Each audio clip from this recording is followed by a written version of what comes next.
Pokemon Nuzlocks. We all know them, right? Catch first Pokemon in every route. If it faints, it dies. A whiteout is an instant loss. Pretty simple, right?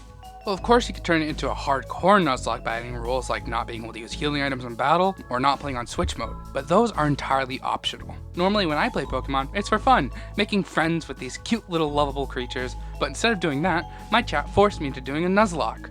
I love streaming. So, without further ado, let's get straight into it. And by the way, all this is streamed live on twitch.tv/AndyHim0, so if you like what you see, come by and hang out. First things first, I got the best starter and went through the slow beginnings of our journey. Now, the beginning of these games aren't really that bad, so we shouldn't lose any time soon, Bruh.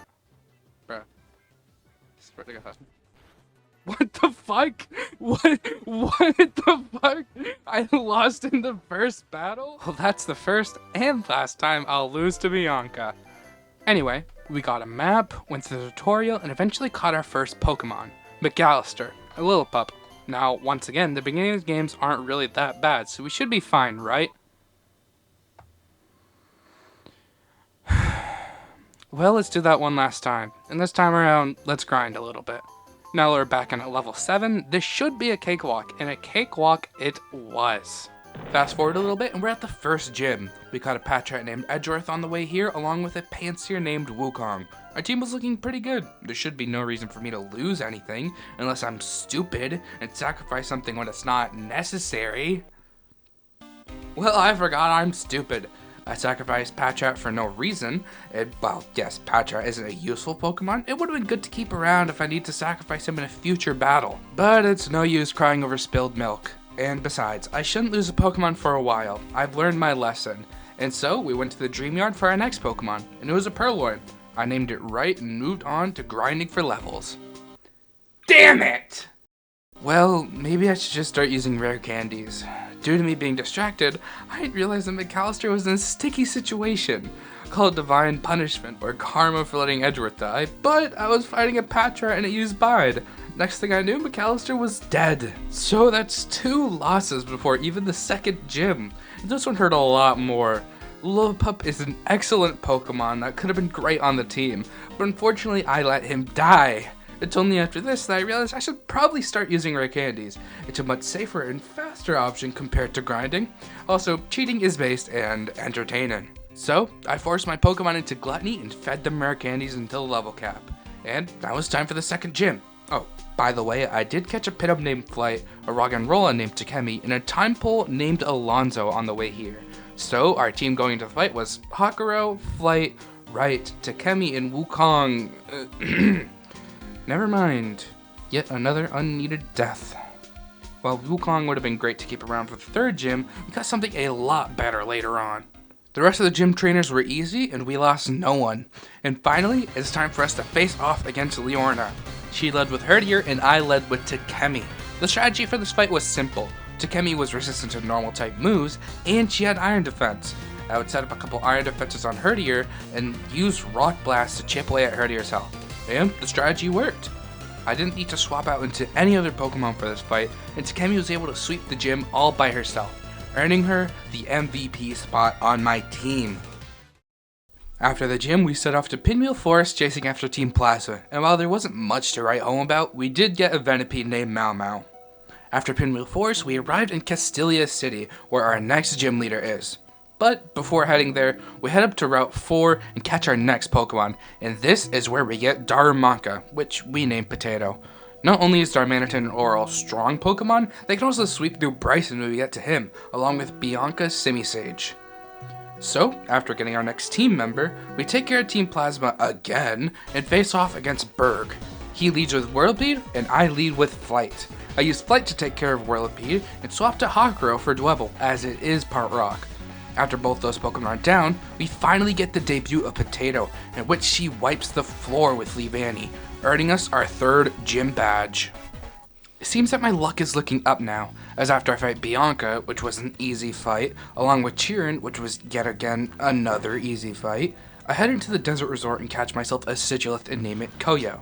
After that, we headed into Nimbasa City, where we have our awkward date on the Ferris wheel with N, and then have a battle afterwards. Pretty bipolar if you ask me, but I'm just here to win. Now, most of this fight should be smooth sailing. I have Hakuro take out Sandile, Darumaka, and Scraggy, with Scraggy taking out half of Hakuro's health. And then there's Sigilith. I swap into Takemi and use a Psybeam, and Takemi gets really close to death. But I heal up, and Takemi uses Rock Blast. Now, N does get a crit that would have killed me if I didn't have Sturdy, but Takemi takes out Sigilith and evolves, rightfully so. Now, this fight should have been a wake-up call for me to be a little bit more careful with my plays, but I didn't care. We still hadn't lost since the second gym, and things have been a cakewalk since then. Now, with nothing stopping us, I headed into the fourth gym and cleared out the trainers, but before facing off Elsa, I don't know how to say her name. I'm just gonna say Elsa. I got the Eviolite for Takemi, and I taught Potato Dig for insurance, in case I needed to send her out. After getting our Pokemon to the level cap, it's finally time to face off against Elsa. She started with an Emolga, and I led with Takemi. Emolga was a pretty easy kill, and she threw out Zipstrika. She Volt Switched into our second Emolga, and Takemi Rock Blasted that one too. Finally, Zipstrika is our only Pokemon Takemi took out on her own. Yet another sweep, solidifying herself as the MVP of this run yet again. After playing Dress Up, we left the city and faced off against Chirin, which was yet again another easy battle. I've heard that Nuzlocks were hard, but so far this has been incredibly easy. Not a single trainer has stood a chance after the second gym. I could do this with my eyes closed if I truly wanted to. Now that we're in Driftville City, I go into Cold Storage to get our next Pokemon, a Timber named Josuke. We also got the Rocky Helmet and a TM for Scald. Now for Clay's fight, I took out Alonzo from the box and leveled him into a Palpitoad. I also taught Hakuro Grass Knot for Clay's Palpitoad, and I took Josuke into fight for Excadrill. With all the prep done, I went into the battle expecting to lose nothing, which was the correct assumption. I washed Crocorock with Alonzo, took out Palpitoad with Hakuro, and used Josuke for Excadrill. Yet another easy win for me. At this point, it'll be more entertaining if I were to lose Pokemon. Is this run destined to be a boring one with no stakes at all? Will I have no viewer retention? Anyway, on to Chargestone Cave. We catch a Ferroseed named Chia and clear out Team Plasma yet again, along with fighting N. Now, unlike the previous battle, this was incredibly easy, with no losses whatsoever. Maybe this video will be boring. We enter Miss Stroughton Town, run past everybody, and go into the next route, and catch ourselves a Zipstrika named Anel, and a Litwick named Mustang. We add Zipstrika into the party for the next gym, and keep Mustang in the box in case Potato dies, which, with how this run is going right now, there's no way that's happening. Oh, and by the way, I traded both Takemi and Josuke to evolve them, which might become a reoccurring thing. Anyway, back to the Nuzlocke. Yet again, we sweep through a gym leader, easily moving past Miss Stroughton Town and into the Chirin fight, which, guess how this fight turned out? It was another sweep. Damn easy game. We enter Twist Mountain, accidentally kill our encounter, and pop out by Icarus City, quickly catch a Shelmet named Grok, and head into the gym. But before that, a thought appeared in my mind. I don't really have a lot to work with when it comes against the 8th gym. Nothing I have is super effective against Dragon, so I wonder how we'll do with them. Well, if we're looking at the encounter tables, outside of Dragon Spire Tower, during the winter you can catch a Vanillite or a Cubchoo. But you may be thinking, oh, you can't catch one of those, it's not winter time. Well, you would be correct, if not for time travel. We set our clocks to sometimes in December and catch ourselves a nice... Damn it! Well, we named the Mienfoo Subaru and give him a nice home in the box, which is where he's going to stay for the time being. And we take care of the trainers in Bryson's gym, level up our Pokemon to the level cap, and I put Potato in front to deal with the Pokemon, and I watch them burn. Yet another sweep. I think I'm starting to see a pattern. We clear out Dragon Spire Tower with no difficulty whatsoever and head off to Relic Castle. It seems I never really caught a Pokemon inside of the Relic Castle, so I caught a Sandile named Crocodile.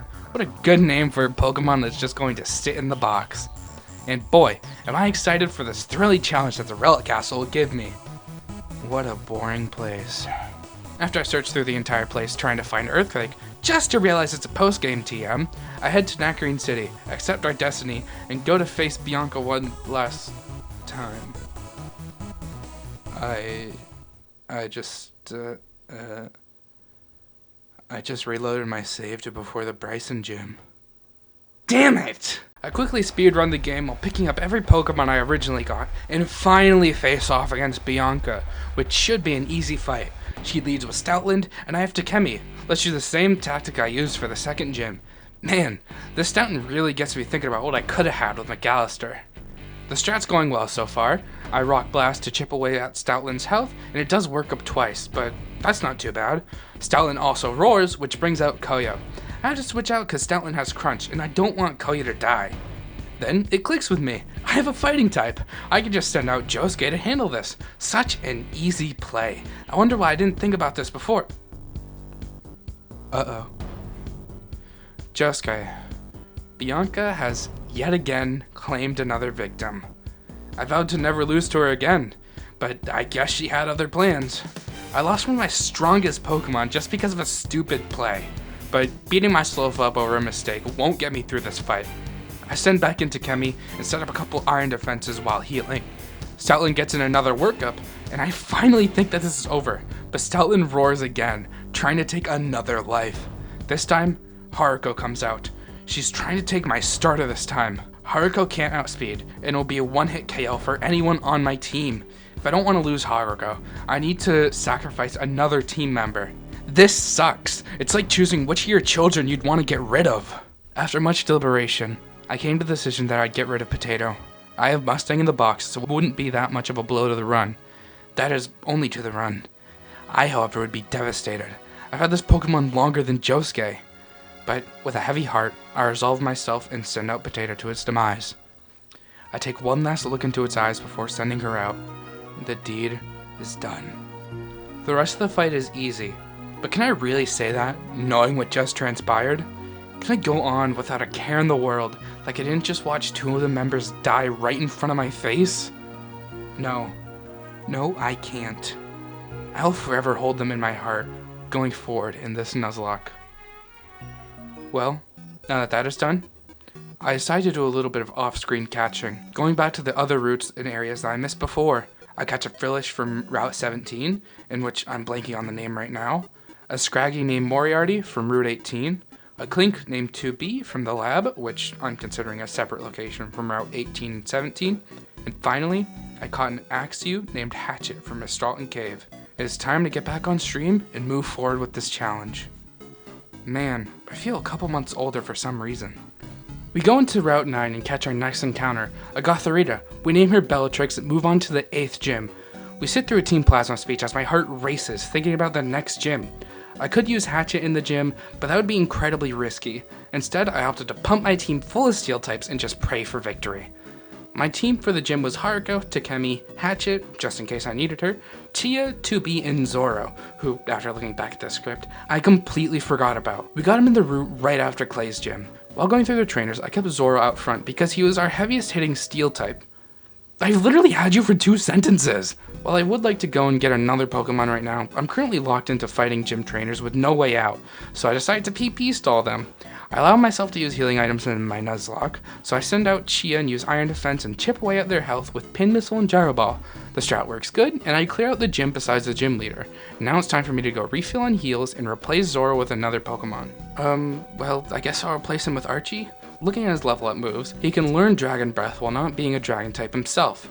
Archie has phenomenal stats, making him a monster on the battlefield, so I decided to bring him into battle. Finally, with all the prep done, I walk into the gym again, put Chia in front of my team, and enter the battle. Drayden sends out Fracture, and I set up with Iron Defense. And after I have enough Iron Defenses so that Chia can take a nuke, I start using Gyro Ball to take out Fracture. The next Pokemon he sends in is Druddigon. I set up even more Iron Defenses as Druddigon tries to attack me, but does pitiful amount of damage. But the secret to this battle is Chia's ability, Iron Barbs. It inflicts damage to the Pokemon on contact, meaning that with every attack Druddigon uses, he just hurts himself. Of course, Druddigon has Rough Skin, which has the same effect as Iron Barbs, but I have Pin Missile and Iron Defense, 2 moves that have no contact. But Druddigon uses Dragon Tail, which sends out Takemi, which has quickly risen to my top 10 favorite Pokemon of all time, so I don't want to lose her. Luckily, unlike last time when my Pokemon was switched out, I can just swap back into Chia and Druddigon will be able to do no damage. And this whole cycle of Iron Defending, Pin Missiling, and eventually being switched out happens 2 more times. Druddigon just keeps on healing. Then he uses Dragon Tail again, and this time Archie gets sent out. He just sealed his own fate. Archie Dragon Breaths Druddigan, and then Drayden sends out his ace, Haxorus, which goes down in 4 Dragon Breaths, earning us our 8th and final gym badge. All that's left is the Elite Four, N, and Getsis. Oh, and Cheerin too, I guess. Anyway, we go back to the Pokemon Center and swap our team out for an actual good one. We get the Master Ball from Professor Juniper and face off against Cheerin for the last time. And he was just as easy as the last time too. I feel like Bianca was the real rival this entire time. We walk past all the gates, proving our victories against the gym leaders, and we're finally at the last hurdle before the end. We climb up Victory Road, beating up trainers along the way, and we make it up to the Elite Four. Our team right now isn't well suited for Elite Four, so after some team crafting, I came up with this. Mustang, who will be used against Caitlyn and her Psychic types. Crocodile, who will be used against Chantel and Caitlyn. Hatchet, who will be used just to fill in the gaps in our team. Subaru, who will be used against Grimsley. Hakuro, who will also be able to fill in the gaps. And then finally we have Bellatrix, who will be used for Marshall. After getting all our Pokemon to the level cap and making sure we were prepared with heals, we walk into the Elite Four's domain, sealing ourselves off from safety. I start with Chantel first, and she leads with Cofagrigus, who has Grass Knot in their moveset, so I immediately can't use Crocodile or Hakuro. I start with Hatchet, as she's the safest to send out. Hatchet takes out Cofagrigus, and Chantel sends out Golurk, which I send out Hakuro.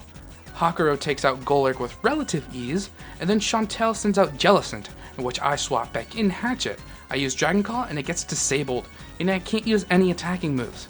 In the same move, Hatchet gets really close to dying, and I take the gamble to switch into Crocodile, praying that Jellicent doesn't use Energy Ball or Surf. Luckily, my gamble paid off. I was able to take out Jellicent, and Crocodile was able to take out Chandelure too. First one down, 3 more to go. We heal up and move on to Grimsley. I put Subaru out front and enter the battle. Subaru takes out Scrafty with a couple Drain Punches, and then he sends out Liepard. Liepard has Aerial Ace, so I swap in Hakuro, forgetting that Revenge isn't a fighting type move.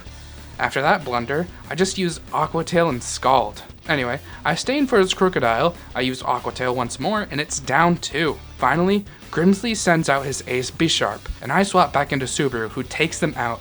Second one down, 2 more to go. Filled with adrenaline, I quickly heal up and face off against Caitlyn next. I swap Mustang into the front and enter battle. She sends out Ranunculus, and I use Shadow Ball, which almost takes them out, but leaves just a sliver of HP. I heal back up as Caitlyn does too, and I use Shadow Ball once again, which gets a higher damage roll and takes out Ranunculus. She sends out Busharna, who has Shadow Ball, so I send in Crocodile to take care of him. The next one she sends out is Sigilith. Sigilith has Ice Beam, so I send out Hakuro. Hakuro uses Blizzard to take out Sigilith, and that leaves only Gothitelle. I send back in Crocodile, who crunches Gothitelle until she's down. 3 down, only 1 more to go. Finally, there's Marshall. His throw has payback, so I can't send in Bellatrix, so I put Hatchet in front as my safe bet. I heal up my team and enter battle. I set up Dragon Dances on the throw, and then I go to town. Hatchet Dragon Claws through his entire team, not letting Bellatrix get a time to shine. Finally, with all the Elite Four over, I make my way to N now. I look at both his and Getsis' team and adjust my team accordingly. I notice that we don't really have a reason to have Bellatrix on the team, so I swap her out for Chia. I will swap out Hatchet for Reshiram when we catch him, but I'll explain my reason now. I've had my friend in chat the entire time, helping me with movesets, giving me tips with strats, and generally just being a giant help. The only request he had for me was to name Reshiram after him, so I did. Our last team member before N's fight will be Wing the Reshiram. After we catch Wing, we immediately enter battle, in which Wing takes care of Zekrom, which for some reason has no Dragon-type moves, even though he's one of the ancient dragons. Then, N sends out Caracosta, in which I swap in Chia to counter. I power whip him to death, and he sends out Kling Clang. I send in Subaru to use Drain Punch, which he kills in 1 hit, revealing that it was a Zoroark instead. And then sends out the real Kling Clang, in which I stay in. I use Drain Punch again, which doesn't kill in 1 hit, but N uses Metal Sound to reduce my special defense. I kill it, and he sends out Vanillux. Rate how a lot of N's team is weak to fighting. Vanillux uses Blizzard, which takes out Subaru. I honestly should have seen this one coming, and the defense was lowered. I thought about it, but I ignored my gut feeling and pressed on. It's a shame, but I have to live with it. I send in Mustang to finish the job, and N sends in Archeops. I send out Hakuro to deal with it, and we're done with N. Now we only have one last battle before the end. Finally, we have Getsis. Wing gets sent in first, and Getsis leads with Cofagrigus. I Fusion Flare and then Dragon Breath, but Getsis heals. Wing's next Dragon Breath gets a Paralysis, and then I use another Fusion Flare, all while Getsis keeps using Shadow Ball. I then finish off Cofagrigus with one last Dragon Breath, and he switches into Bouffalant, and I swap into Crocodile. I Crunch, then Bouffalant just head charges it to death. He then switches to Hydreigon. I look at my team and send out Haruko because he has Blizzard, which I taught him so long ago. I use one Blizzard before switching my plan to PP Stall because Hydreigon does so much damage. Then a special defense drop happens. Hakuro is now in death range for everything. I swap in Chia, not seeing that he has Fire Blast, and Chia gets killed in one hit too. This is turning out to be quite the struggle. I swap back to Haruko and heal stall again. Then Hydreigon finally misses his attack, meaning I can use Blizzard to kill. He sends in Electros, who I swap out to Wing. Wing kills it pretty easily, and then we move on to Seismitoad, in which Hakuro Aqua Tails twice to kill, leaving only Bisharp. I send in Mustang, apparently forgetting that it's part dark. Mustang dies, obviously, and I send out Wing to finish them off. Finally, the Nuzlocke is done, and I have come out victorious. The end of my first ever Nuzlocke comes out as a win. I may have had a lot of misplays, but what's a good story without its ups and downs? And now that I've completed this Nuzlocke, I can proudly say that I have a 100% win rate, and I am the best Nuzlocker alive!